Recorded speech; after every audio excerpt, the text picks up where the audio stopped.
السلام علیکم، welcome to 360 stories YouTube channel. جنہوں نے ہمارا چینل سبسکرائب نہیں کیا وہ پلیز کر لیجئے تاکہ ہماری آنے والی نیو ویڈیوز کا نوٹیفیکیشن آپ کو بار بار مل سکے۔ Thank you. منزل بس اس وقت ایک سنسان سڑک پر رکی ہوئی تھی۔ وہ سب کھڑکیوں سے باہر دیکھ رہے تھے۔ دور تک چٹیل میدان پھیلا ہوا تھا۔ دھوپ تو تھی مگر آج پہلے جیسی شدت نہ تھی۔ ٹام نے سر کھڑکی کے شیشے سے سر چپکا کر اگلی بس کو دیکھنا چاہا۔ اس میں بھی کچھ ایسے ہی لوگ اچک اچک کر آگے دیکھ رہے تھے۔ کوئی پچھلی بس پر بھی نظر ڈال رہا تھا۔ ان کی بسوں کے ساتھ آنے والی پولیس کی گاڑیاں دور کھڑی تھیں۔ ایک پولیس آفیسر مسلسل وائرلیس پر رابطہ کرنے کی کوشش کر رہا تھا۔ ٹام سمجھ سکتا تھا وہ لوگ کس قدر الجھن کا شکار ہوں گے۔ کچھ دیر انہیں دیکھنے رہنے کے بعد ٹام سیدھا ہو کر بیٹھ گیا۔ ایک طاہرانہ نگاہ بس کے دیگر مسافروں پر ڈالی۔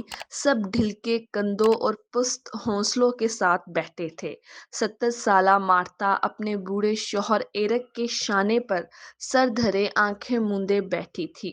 ایرک کے گلوز میں چھپے ہاتھ مارتھا کے ہاتھ سہلا رہے تھے۔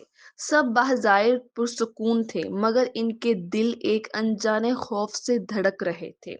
شدید بے چینی آہستہ آہستہ انہیں اپنے گھیرے میں لے رہی تھی۔ سب جاننا چاہتے تھے کہ ان کی بسیں سڑک پر اتنی دیر سے کیوں رکی ہیں، مگر شاید سب وجہ جانتے بھی تھے، بس اس سے نظریں چرا رہے تھے۔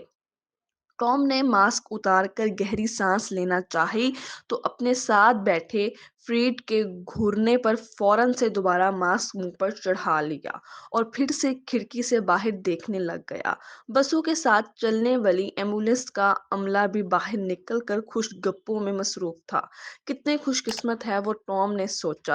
وہ اس کی طرح محصور نہیں ہیں، آزادانہ کھلی فضا میں سانس لے سکتے ہیں۔ اس نے ایک بار پھر اگلی بس کی طرف نظر دہرائی۔ ریٹا بھی اگلی بس میں ہی تھی۔ سفر کے آغاز سے پہلے ٹام کی خواہش تھی کہ وہ ریٹا کے ساتھ ساتھ رہے، اس سفر میں اس کا ہمسفر بنے، مگر اسے الگ بس پر سوار کروا دیا گیا۔ لیکن اب اسے ایسی کوئی خواہش نہیں تھی۔ اب وہ صرف گھر جانا چاہتا تھا، صحیح سلامت۔ کچھ گھنٹے پہلے بھی گاڑیوں کا یہ قافلہ ایک شہر کے دروازے پر 2.5 گھنٹے رکا رہا تھا۔ شہر کی انتظامیہ انہیں شہر میں داخل ہونے کی اجازت نہیں دے رہی تھی۔ وہاں کے مقامی شہری حسرت سے اپنے جاننے والوں کو تلاشتے رہے۔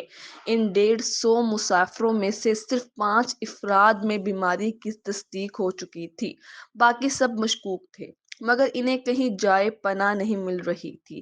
ایک شہر نے انہیں اپنے دروازے سے لوٹا دیا تھا، دوسرے شہر نے انہیں خود تک پہنچنے ہی نہ دیا۔ وہ سمجھ چکا تھا کہ دوسرے شہر کی انتظامیہ نے بھی انہیں قبول کرنے سے انکار کر دیا ہے، تبھی وہ سب یوں راستے میں کھڑے ہیں۔ اچانک پچھلی سیٹوں سے کسی کے چینکنے کی آواز آئی۔ سب پلٹ کر اسے دیکھنے لگ گئے۔ مریضوں میں ایک اور کا اضافہ ہونے والا تھا۔ ٹام چپ چاپ بیٹھا پولیس اہلکاروں اور طبی عملے کی حرکات سنکات دیکھتا رہا۔ کچھ دیر بعد ان میں ہلچل ہوئی تھی۔ وائرلیس پر بات کرنے والے آفیسر نے اونچی آواز میں ان سب کو کچھ کہا اور وہ سب حرکت میں آ گئے۔ ڈرائیورز جلدی سے بسوں کی طرف بڑھے اور اگلے چند لمحوں میں وہ ایک نئی منزل کی جانب رواں دواں تھے، مگر کون جانے وہ منزل بھی انہیں قبول کرتی ہے یا نہیں۔